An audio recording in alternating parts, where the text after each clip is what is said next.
अस्सलाम वालेकुम वरहमतुल्लाह। ਅਸੀਂ ਇੱਥੇ ਮੌਜੂਦ ਹਾਂ ਜੀ ਲਸ਼ਕਰ ਚੌਕ ਹੈ।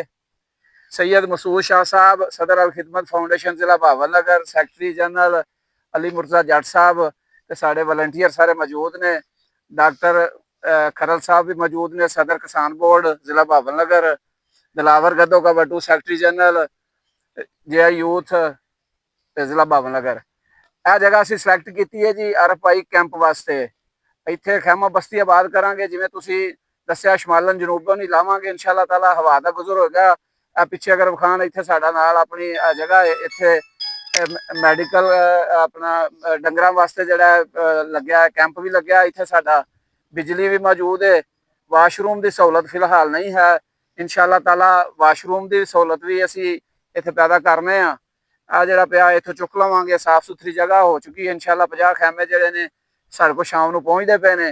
असी इंशाअल्लाह ताला सैयद मसूद शाह साहब की क्यादत इत्थे लावांगे। वलंटियर साढ़े मौजूद ने, होर भी साढ़े 30-40 नौजवान इत्थे आ रहे हैं। जिन्नी जरूरत होएगी वलंटियर की साढ़े को कोई कमी नहीं इंशाअल्लाह ताला।